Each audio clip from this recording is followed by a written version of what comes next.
and welcome to the Lobcast podcast, Mixers in Marketing. I'm Stephanie Donaldson, your hostess with the Marketing Mostess, and I'm the Senior Content Marketing Manager here at Lob.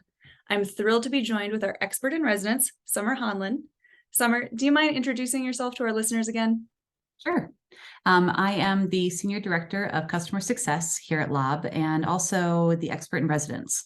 I've worked in direct marketing for about 20 years within print buying, procurement. I've also developed strategies and comms plans.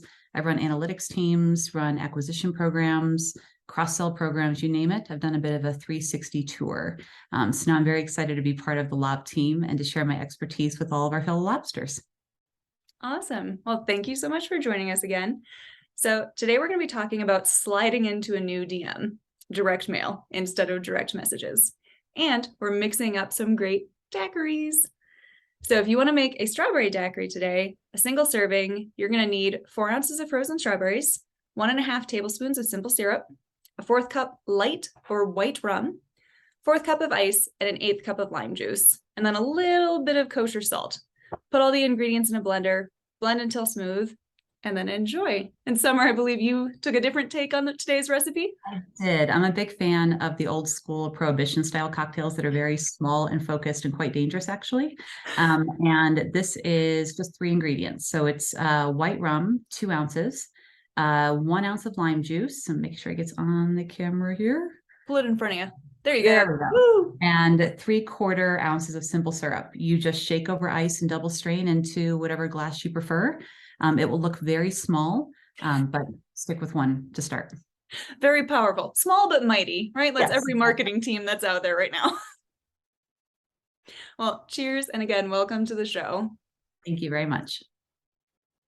All right. So since we're sipping on something cool, let's kick off this episode by talking about what makes direct mail marketing such a cool channel to add to your omni-channel marketing strategy. Summer, what do you regard as the top benefits of direct mail marketing? Considering we have a time block here, I will keep it somewhat short and sweet. I believe wholeheartedly that direct mail drives the most efficient ROIs. It also has longest consideration time. And what I mean by that is that the average piece of direct mail sits in someone's home for about 17 days. That might seem like a long time, but think about your actions just as a regular person and how often you go through your mail time and time again. You don't do that with email.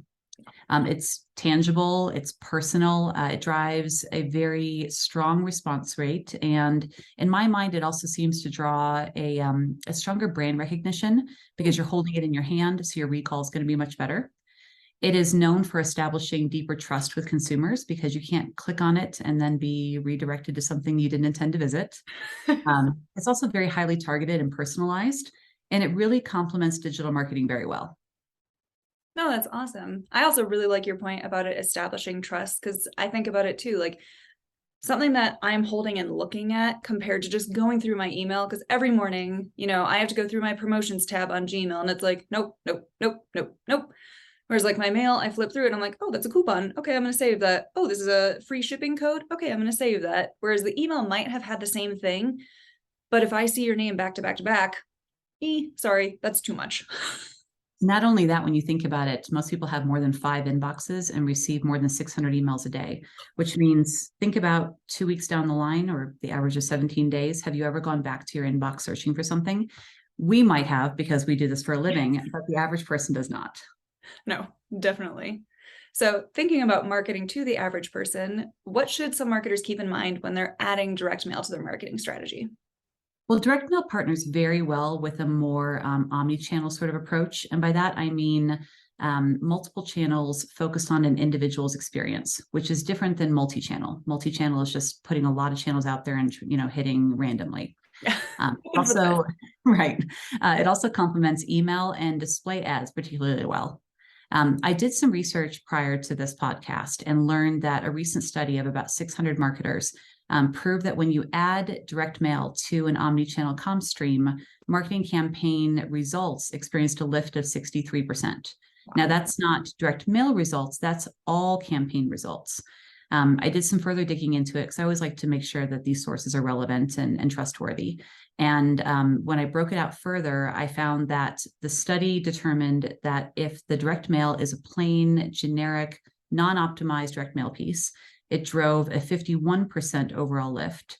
But when it was hyper personalized, it actually drove an 83% lift. Oh, wow. Yeah.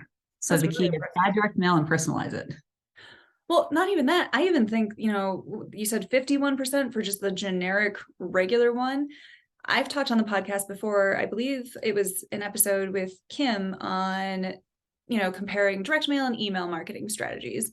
And it was sometimes those generic ones still get you because the offer is still relevant no matter what. I think like I use an example of like, yard work or people coming over to plant trees. And I'm like, okay, I need trees. Like, yeah, you're not going to know exactly the right type of tree to focus on that postcard, but it still catches my attention because the offer is still relevant. Yeah. And it's a break in what could feel like the monotony of a whole bunch of email. Yep. Or even social media ads. Like I'm more likely to pay attention again from like a brand I don't know, something that's a little bit more generic when it's right in front of me and in my hand. Whereas I'm so used to seeing social media ads that I just scroll right on by them. It has to be very clever or very colorful to catch my attention and keep my attention. Absolutely. We've found a way to disassociate because we have to, because we are exposed to so much in the digital space. Yep. Yeah, I think the most recent ad that actually caught my attention was because it's for like an online store that specializes in like things from the 1990s that I'm like, ooh, that's a throwback. Ooh, I kind of like that. Oh, I want that in my house. Otherwise, nope, keep going. And that's a niche market. So, yep. So since we are kind of talking about bringing it into an omni-channel strategy, how does the strategy for direct mail differ from other strategies, like let's say for email, or can marketers kind of bring the same approach to both channels? it's a bit of a yes and no. So I'll explain. When you add direct mail to your established proven program, marketers should leverage the same core strategy for direct mail as they do for email. By this, I mean that you're targeting your objective, your segmentation, your focus on measurement. All of those things should hold true. Where direct mail differs is in the creative approach, the ability to test different formats, the length of consideration time, and the length of measurement needed for true attribution, which when you talk to big brands, they say the benchmark they usually use is about 60 days, meaning you can send out the mail piece, you can have an offer that ends in, say, 10 days, 14 days, but give it 60 days to measure because people are still going to have that piece on their counter. They're still going to consider, and then they might click on a follow-on email a month down the line because they remember just seeing that piece and saying to themselves, wait a minute, I remember that from somewhere. Yep. No, and I think that's really great because I was going to say, 60 days seems a little short, but then, yeah, you do want to make sure that you give that opportunity because like I'm notorious for getting an email and it's, oh, we're having a sale. And I'm like, yeah, but then you're going to run like, here's an extra 10% off. So Right. I'm going to wait for that.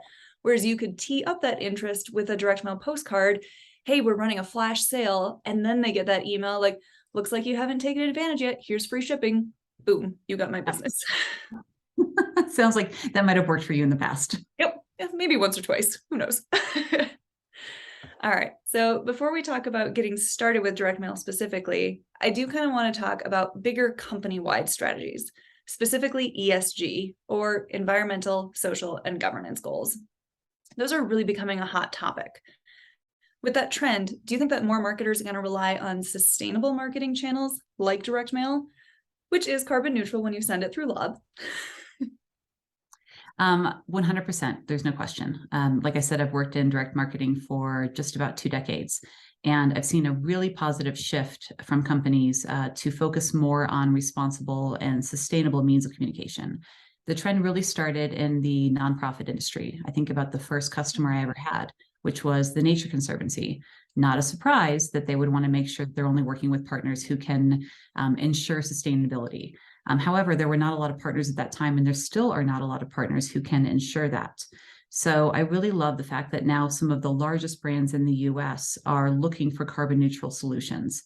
And to your point, I'm very proud to say that all mail sent through Lob is carbon neutral from the entire life cycle, meaning like raw materials to the ultimate disposal. No, that was a really awesome win when we were able to announce that and share that with everybody that it's not just relying on the end customer to actually put that in the recycling bin. Like you can still send this mail knowing that it was sourced and created sustainably. So that was kind of a big shift in direct mail marketing. So let's talk about a stigma that has kind of stuck around, even though it probably shouldn't. And so I'm going to have to bring it up, but spam. How do Mhm. we make sure that our direct mail marketing campaigns are not equated as spam? We already hear that the term junk mail is thrown around. So, how can we as marketers make sure that we set up our direct mail marketing strategies for success without consumers seeing our mail pieces as junk or spam? I think you hit the nail on the head there, and it starts with your strategy. It's important to set up a strategy to make sure that your targeting and your objective ladder up. It's also very important to personalize your mail beyond the standard first name. Yes. When you think about your email inboxes, think about how many of those emails have your first name. Does it feel personalized any longer? I feel like that ship kind of sailed. Yeah. Consumers are very smart, and they know when they're being treated like a number. And nothing says spam as quickly as sending a generic postcard peppered with all the reasons that your sale is the biggest, the best, the shortest, and your brand is the best. I mean, people know what this looks like. You need to think from your customer's perspective or your prospect's perspective and meet them where they're at, not where you want them to be, not where you're telling them to go. And you need to focus on the brand and the offer benefits, not the features of your company. So personalize your imagery, your offer, your copy, your CTA wherever possible, and make the communication about them a little bit less about you, because the spray and pray approach went out of style a really long time ago. For most people, I've still seen a few brands that specialize in it, but You out there. That's just not what we specialize in. no, and we really shouldn't. It kind of goes back to the point you brought up earlier about the difference between omni-channel and multi-channel marketing. They are different, and sometimes it can be kind of hard to understand that differentiator and that line between them. But it is making sure that all the messages are tailored for the right person on the right channel at the right time. Instead of just being like, okay, we sent out this tweet. It also went out on LinkedIn. We sent out this email that has the same messaging. Oh, a Facebook post went out that all does the same thing. Like, okay, but like, what's the next step? How do you actually get people to feel like this message was written specifically for me? Don't just check the box to finish the task. That's great advice for anyone. Right. Life lesson. Right. All right, let's dive into the good stuff and talk about how to get started with direct mail. And then let's cover some best practices. So, Summer, how can marketers make a business case for direct mail to get buy-in from the rest of their marketing team or potentially their CMO? This might be a long answer, but I want to give a couple examples here. So you want to begin with understanding your target audience and your objective. That's just core 101 marketing. And then you need to develop a comms plan that drives an omni-channel approach, not a multi-channel approach, where you can leverage your proven channels like direct mail, like email, like SMS, where they make the most sense. So, for example, if a retention marketer is battling increasing opt-out rates, leverage DM to reach out to those customers you have not been able to reach out to for a while and drive the engagement and the sales with essentially almost like a warm prospect because they have opted out of your email communication or the communication that is cheapest for you to send. Yep. That's a really easy sell to leadership because it's so effective. On the flip side, if you're piloting a new acquisition program, you always want to begin with the data and the targeting, and you want to leverage direct mail from really your model's top deciles. And when I say your model, you want to make sure that you're not just grabbing a list based on geo-targeting and it's just this enormous list and you just start from the top and go down. You really want to look at something where you've worked with a data partner to build, say, like a profile model based on your existing best customers. Like you really want to focus on the targeting first. And consider the fact that your consumers or your prospects may have as many as 5 email inboxes, but they generally only have one home, generally. You're most likely to be able to establish a relationship with a prospect by reaching them at their home, not their inbox. And there are a lot of great tools out there where anonymous website visitors can be captured and you can attach that known home address. And you're not going to get caught in someone's spam inbox from their 5th email that they only set up to catch that Bath and Body Works Christmas coupon. They're going to actually have them in their home. So that is a very long-winded answer, but I feel like when you want to ladder up to your leadership, think about the ultimate business goal and where direct mail plays the most efficient role, because it's not the same role for every line of business. No, I really love your point, about sending them something instead of appearing in their inbox. I had that exact same conversation on a previous podcast episode where I am much more receptive to getting something in the mail from a brand I don't know. And even our State of Direct Mail Consumer Insights found that to be true, that I think it was like 44% of people prefer to get communications via direct mail instead of an unwanted email.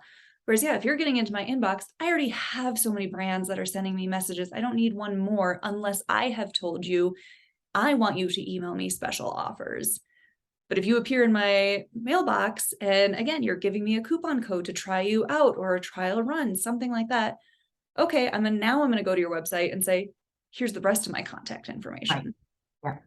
Or imagine someone who receives an SMS out of nowhere. We've learned, don't click on those.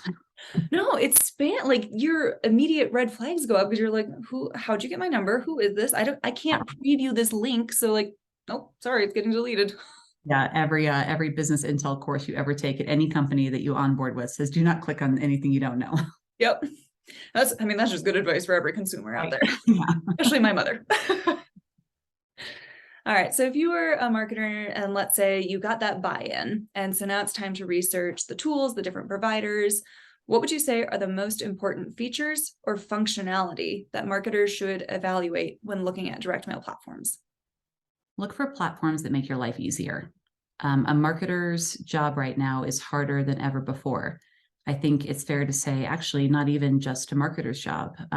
Anyone who works in any form of communication, whether it's marketing or transactional or legally compliant or mandated mailings you need to send out there, you are likely tasked with much more than you were tasked with 3-4 years ago, because a lot of marketing teams or product teams or communication teams have taken a pretty big hit on their team size and their resources. So you're probably finding things that you have to do that you never thought you would ever have to do. So find a way to make your life easier. You want to make sure that you're focusing your efforts on driving strategies and smart segmentation, not bidding with printers, checking proofs, project managing your job for every ad hoc campaign, making sure you get on someone's schedule. And you get the drill. It's a very manual process that has been around for a very long time. And it's just sort of understood that that's the way that it is, but it doesn't need to be. Yeah. So you want to find a platform that supports your business goals by driving personalization wherever possible, while taking the guesswork out of your out-of-pocket costs so that your budgets are much easier to discern. And also takes care of those watch-outs around the manual DM process that catch people out. Oftentimes it can be very costly. No, and I think we talked about that last time you were on the podcast on our Budgets and Beer Moses episode. Just making sure that, again, like you said, we are all tasked with doing more with less, and really making sure that you can have that consistent budget for a specific channel. Because like sometimes it can be very hard to guesstimate how much a PPC ad is going to cost me or a social media ad, depending on the targeting that I want. And it's either the trade-off of, okay, this campaign is not going to perform as well as it could because it's too expensive per click. Whereas you know that every piece of direct mail is going to have that fixed cost. It makes it a lot easier to work into your budget than being like, I don't know, could be 50, could be 150. Right. Seasonality will play a part, demand of all the other things that are in the mail stream, or demand of how many people are printing at a time. Imagine if you're trying to send something out and you only need to send out 10 or 20,000, you're hitting someone's minimums. You don't have to hit someone's minimums. You can find a better solution. Yeah. Awesome. Okay. So now that we kind of know what we want in the platform, what about how we'll use the channel? Where do you think that direct mail marketing fits in the marketing funnel? So if you could only choose to add direct mail to either the top of funnel, middle of funnel, or bottom of funnel stages, where would you add it? My answer is not going to be great because I feel like there's no solid top, middle, or bottom. You love giving me complicated answers. I'm sorry. So this is a simple question with a complicated answer. The truth is, it depends on your program and how you're running it and the effectiveness of your existing channels. So I'll give you a couple of examples. If you're running a retargeting campaign where you are capturing those anonymous website visitors I mentioned a couple questions ago, you want to actually begin by testing top of funnel because you have a large source of of names now with addresses, because you can work with someone to help you attach those addresses. And you want to make sure that you send out a campaign where you're either doing like a random select of those people, where you can measure a lot of different learnings from the results of the campaign. And then potentially, if it's gangbusters, you have an enormous source of prospecting that you can then tap into, you can rely upon. You can also, based on how people respond to that campaign, build your own response model where you can look at who responded and who didn't respond. You can work with an analytics company for this if you don't have it in-house. And you can develop a model that tells you exactly what type of person you need to be looking for if you want that same positive impact. It will give you then deciles that you can dip into. And when you have a smaller budget, say in a time where seasonality is impacting your budget, you just dip in 1 or 2 deciles. But then say at the end of the year, your leadership comes to you and says, you know what, we really need to tap into this well-known of top of funnel customers. I have faith that if you dip into decile 5 or 6, it's not really going to hurt us, because we need to get those prospects through the door, because all the work that you've done prior to that has given you the tooling to modulate based on what your company's needs are and budget at the time. However, if you have a smaller initial budget and the tools to run a more highly personalized campaign, you might want to aim for mid or bottom funnel and leverage all you know already about your customer to ensure that the piece feels like a continuation of an existing conversation. So it's almost like, I wouldn't say it's the position of the funnel, it's how you interact with the customer and how you leverage the results to build out your program based on where you're reaching them in the funnel. No, I think you make a great point too, right? Direct mail really can fit in any aspect of the funnel. It's mostly just, how do you want to wield it and what action do you want people to take? Is it introducing them to your brand? Is it getting them to finish their sale? Is it getting them to have that conversation with sales? How can you appropriately add this to all the other channels that you're already running? Maybe you do an ad on LinkedIn where they can get a copy of the ebook. Okay, then that triggers a postcard of, hey, looks like you read the ebook. Are you ready to talk to so-and-so about your data needs? And then it just kind of helps flow them through and takes them into an offline channel instead of just keeping them online. All right, if I'm going to answer my own question, honestly, I would have to say tofu. And I also really want to say bofu, as I think there are some really great use cases for direct mail. Hard to answer. Right? But again, I'm going to go back to the stat from the State of Direct Mail Consumer Insights that people prefer getting communications from brands they don't know in direct mail. And for me, it makes the most sense. It's a great way to introduce your brand, get in front of their face in a non-invasive way. Because again, you show up randomly in my inbox, that does not set the right customer expectation or experience with me. Because now all I think is well, you're really desperate since you're just spraying and praying and hoping that I click on your ad or your email. Whereas at least social media ads, again, you can kind of scroll by them. If they catch my attention, great, but it's not as personal as arriving in a box that I'm going to check every single day as I'm walking into my house. All right. So we kind of talked about all the different areas that it could fit. And again, no matter where you decide to slate direct mail into your marketing funnel, there are definitely some things that need to be coordinated first. So what things do marketers need lined up in order to execute their first direct mail campaign? Let's say it's creative, copy, UTMs, building that CRM program, what have you. There's quite a few elements you want to make sure you have buttoned up ahead of time. And the reason you want to make sure that you have them buttoned up is because you want to run a smart campaign. So the first thing that you want to do is develop your campaign objective. Now that might sound like 101. Of course, Summer, that's what you do. But I have actually found with some of the largest brands that you're going to have competing objectives for a piece that had one objective when you started, when you built that creative brief. And then all of a sudden somebody from higher up says, well, I also want to add this as a footnote in the bottom. And then it takes over the whole piece. And the customer doesn't even know why you're reaching out to them, because you're actually giving them 2 messages. Or the idea of a double question and people don't know where to start with the answer. So make sure your objective is sound and that the customer feels like they can understand what your objective is when you are reaching out to them. You also then, from that point, want to make sure that your data is clean, your targeting is sound, you are leveraging segmentation wherever possible.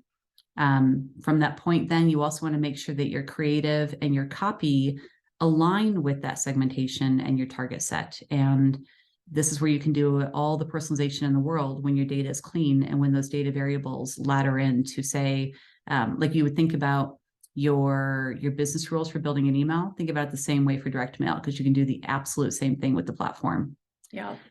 And then last but not least, actually second to last but not least, now that I think about it, you need to make sure that you firm up your attribution methodology before you send anything. Because the idea of sending something out there that you don't know if you can measure in this kind of economic climate with increasing postage rates that will continue to increase, that just isn't a very sound way to approach it. So you want to make sure that you have all of that buttoned up ahead of time. But somewhere in there also, you need to make sure that you think about testing, because if you're going to do all of the work to get the campaign basically shored up and able to measure easily, you should really add a test in there so you are learning more than one thing at a time. No, that's a great advice. I actually, when you were talking about the objective, reminded me of a company I worked at where every single time we wanted to send out a promotional email, our higher ups, when they came to reviewing it, it was always like, well, can we also add this, like this button that leads them to this page? Oh, and can we also do this here? And I'm like, again, like what action do we actually want the person to end up taking? Like that is the focus of this. And especially in a place like direct mail, where yeah, you can't just add like 3 different CTA buttons. You really want to make it streamlined and say, here's the message, now here's what you need to do. Yeah, exactly. And if it's part of an omni-channel campaign, that objective, that creative approach needs to align with your other touches. Definitely. Well, that leads really nice to our next discussion item, because again, we know direct mail doesn't operate in a silo. No marketing channel does, or it shouldn't. And it works best when it's paired with digital channels. So Summer, what digital channels do you think are best to pair with direct mail when running a marketing campaign? Best and easiest, which is always helpful for people, is email. It's proven that when you pair direct mail and email together and you think about them mindfully as a combined pair, response rates can increase by as much as 27% for both channels. So again, don't look at your channel response in a silo. Think about the positive halo effect that one has on the other. I've also seen some success with Facebook and display ads, taking the learnings from a direct mail champion and a big creative win, or even being timed for when a DM piece hits the customer's mailbox, then the display ad will be fed through in the next 24 to 48 hours, because if it's pairing the exact same image, that's the brand recall factor right there. No, I love that. I absolutely love that. Having worked in social media management for so many years, like, well, that's music to my ears right there. Now I'm going to ask you probably a question that you're going to give me another complicated answer to. But let's say I'm running a marketing campaign and I am going to pair email and direct mail. Is there a secret sauce to which piece should come first? Should I tease the direct mail asset that's coming with an email, or should I send the direct mail and then say, we'll be following up via email? Or does it matter? It doesn't necessarily matter. You can test into it depending on your volume. You can split your audience 50-50, just make sure it's random, and you can try both.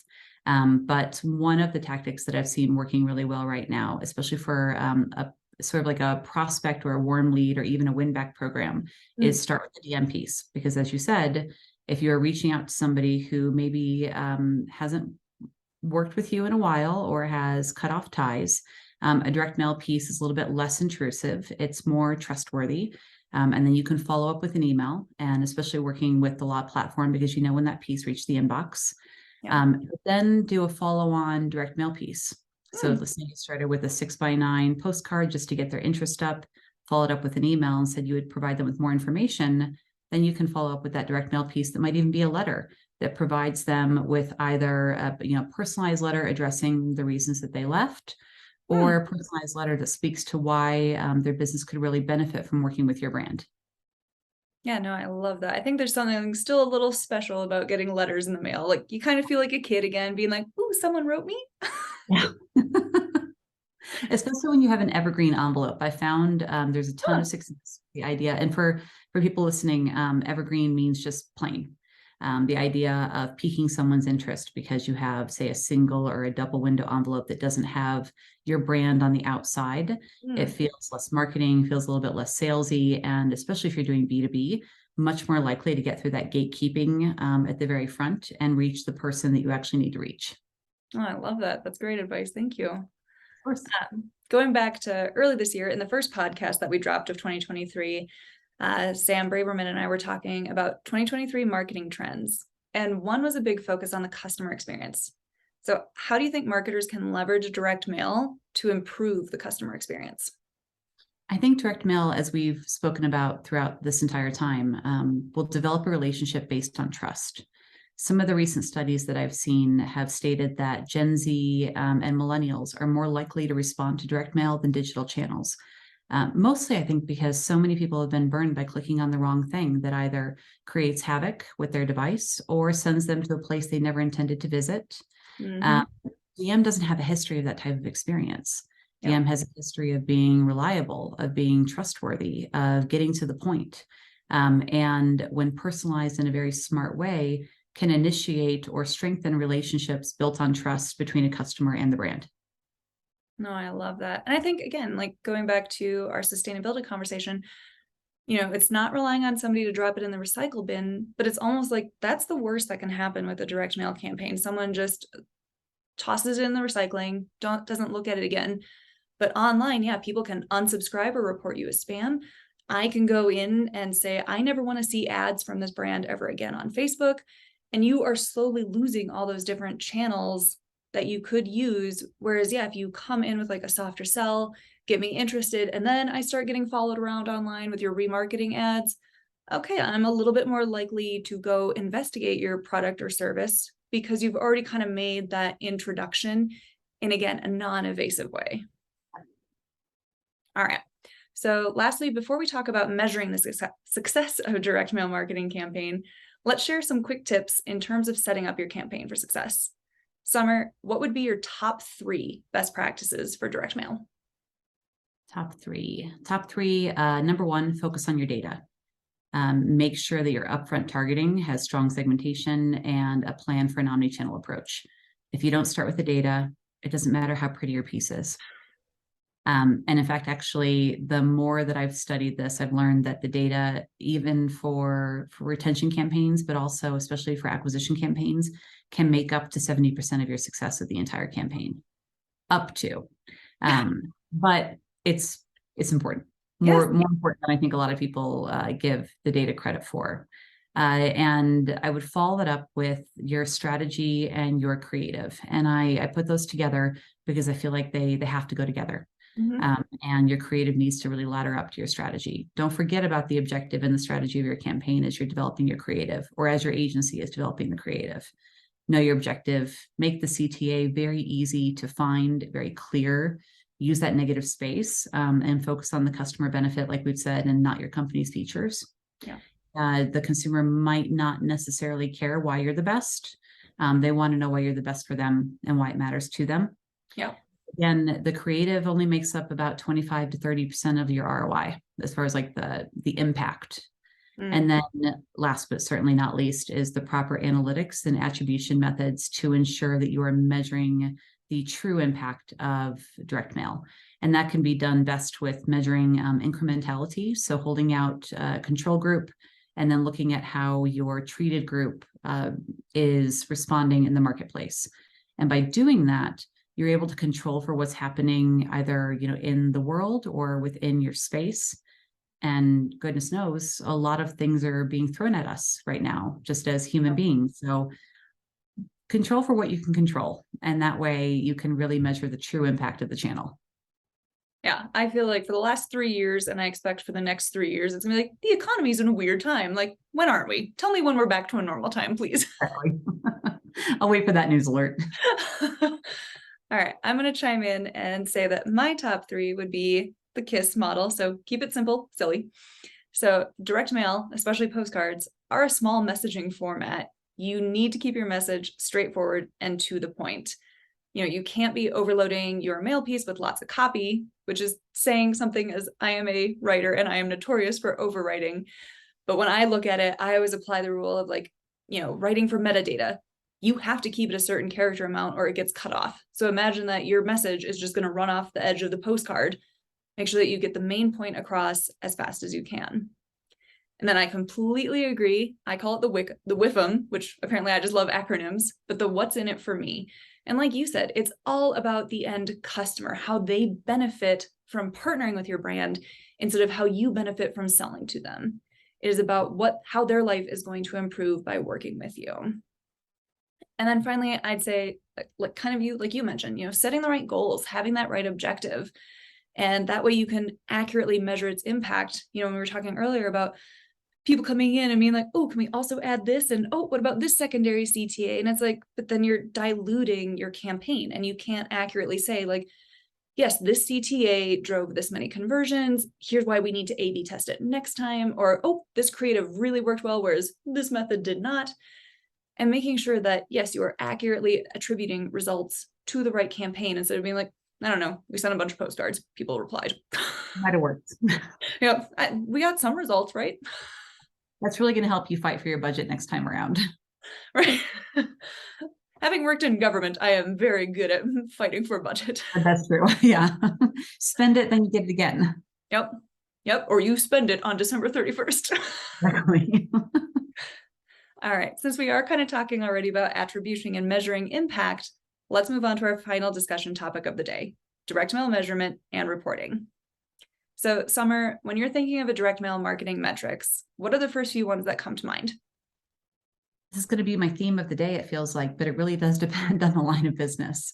If you're running a transactional or legally mandated or compliance campaign, you're looking at proof of deliverability and return to sender metrics being as low as possible. Those are your keys. If you're running an acquisition program, it's cost per incremental ad if you're measuring incrementality, or it's CPA if you're just measuring like based on a matchback program. If you're running a retention program, an upgrade campaign would be measuring incremental upgrades or upgrade lift, but a pure engagement campaign might even measure something like save lift, just to like ensure that people are staying with your brand. So the KPIs really depend upon the line of business, and generally you just want to make sure they ladder up to your objective. Awesome. I love that. So do you have any quick and dirty tips of how marketers can maximize the ROI of this channel while they're looking at all those metrics? I feel like I may be repeating myself here. In fact, I'm actually sure that I am. But it's all about setting your campaign up with like solid strategy and targeting. Creative and copy are important, but like I said earlier, they only make up to about 30% of your campaign success. So make the most of your direct mail touch by personalizing wherever possible, ensuring you have proven measurement to set up that campaign and measure it at the very end, as well as the next setup of your future campaigns. It never begins and ends with one campaign. And please don't forget the importance of testing wherever possible. Every campaign is an opportunity to learn something. So why not learn more than one thing, especially considering that this channel has an out-of-pocket cost? Get more bang for your buck, and leverage that test intel to make your marketing program stronger and make sure that you leverage that testing also for your other channels. Cool. So since we're already talking about A/B testing, what kind of tests would you recommend that marketers use to improve the performance of this channel? There's a number of options, but I think the easiest ones for people to begin with would be testing direct mail formats. So if you're looking at the question of, does a letter work better? Does a postcard work better? Does a 4x6 versus 6x9 work better?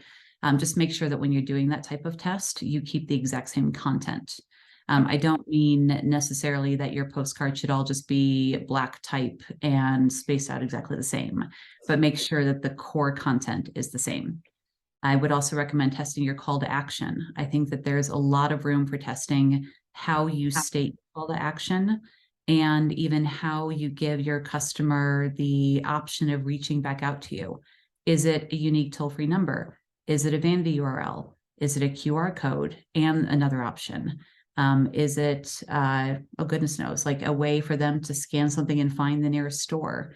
There are lots of options out there, but you want to test into them versus putting 4 options on a postcard. So the thing about the A/B testing, though, is that you want to test one thing at a time so that you can prove out what actually moved the needle. I've Yeah. seen myself even make the mistake early in my career, and maybe not even just so early, of getting into that trap of, well, we want to try a whole bunch of things and we'll just figure it out. But then in essence, you kind of wasted your test. So you Yep. want to make sure that you're only testing one element at a time wherever possible. And to expound upon that, you want to make sure that when you're doing that, because that's the clean way to A/B test, you are able to reiterate upon it, build upon it, and almost have like what I would call a racehorse mentality of, you have this win, you already have the next campaign set up and ready to go, and you launch. And when that one's launching, you read the results of the first one. So it's like just making sure that you're ready to go at all times. No, I love that. I think it's such a good reminder because I think, I've been on so many marketing teams where we launch a campaign and then it's off to the next one. Like, we may have run an A/B test, but we haven't built that time in to actually measure it. So it's like, oh, okay, we know subject line B worked better, but like, what does that actually tell you? What does that mean? How can you take that learning and apply it to your next campaign or even to other channels? Which kind of opens us up to the next conversation topic of, how can you use the results of those A/B tests to inform other marketing tactics? Like, we have a blog on the website talking about all the different data sources that you have, how you can use the learnings from interpreting that data to apply better campaigns in the future, like looking at your email information and saying like, okay, here are the things we should test on social media, or looking at your social media results and saying like, why doesn't our customer newsletter kind of follow this? So how would you recommend that people use the results of an A/B test on direct mail and apply it to other campaigns or other tactics? I've seen a lot of great success when you can leverage quick turn email results and deploy those within your upcoming DM strategies. On the flip side, I've also seen DM creative informing social media and Facebook ads. So the possibilities are really limitless, and it doesn't have to begin with direct mail or end with direct mail. It could be vice versa or both. And I think you want to also consider the importance of segmentation in all of this. Did a segmentation that proved out happen in another channel? And can you leverage that for the way then that you segment, say, a direct mail piece? Email and direct mail can be segmented very much the same way because it's targeted, it's trackable. I mean, there's so many things about it that are very similar. Yep. And can the learnings of one that gets out the door first help inform the other, or vice versa? No, I love that. No, and I think, that's also something that we don't think of as often, is just that segmentation, especially in channels like email and direct mail. I've gotten both emails and pieces of direct mail that it's like, okay, you obviously have all this demographic data about me. Why aren't you using it a little bit better? Like, there was a webinar I did with Paul Bobnak from Who's Mailing What, where we talked about acquisition and using direct mail in that channel. And we compared some pieces of direct mail, and one was, let's say a retail company that sells eyewear. I was like, why wouldn't they have swapped in a photo of a woman wearing those glasses? Since they obviously know I'm a woman, I might be more likely to be like, oh yeah, those are kind of cute, instead of seeing them on a man where I'm like, that doesn't tell me what that's going to look like on me. And there's that opportunity to personalize it. And again, use your data, harness your data to really craft a compelling message. Or include a QR code where you can scan it, and then all of a sudden you're virtually trying on glasses. Right? Love that. All right, Summer, do you have any final thoughts or anything you'd like to share that we didn't get to today? My final thought really quickly is, I'm sorry my answers are so long-winded and maybe not as like cut and dry. But I think that really just speaks to the importance of testing within your own organization, within the line of business that makes the most sense, and then just taking it from there. No, I love your long-winded answers. That's what you get with experience and wanting to share all that you've learned over the years, so other marketers don't make the same mistakes, right? That's what you get with Daiquiris, probably. I've still got half of mine left. But you didn't have very much of it, yeah. All right, well, thank you again so much for being on today's episode. To our listeners, thank you so much for joining us for drinks and a chat about direct mail. If you want to dive deeper into the topic of direct mail metrics and A/B testing, please feel free to download your complimentary copy of the ebook, The Modern Marketer's Guide to Direct Mail Analytics and Testing, at lobdemo.co/analytics-guide. That's lobdemo.co/analytics-guide. Our next Lobcast podcast episode will be a big one where we talk about the 2023 State of Direct Mail Marketing Report. So join us for some spritzes as we see what's trending in the marketing world as it concerns direct mail. As always, you can browse our library of episodes over at lobdemo.co/lobcast. Thanks for listening, and that's all, folks.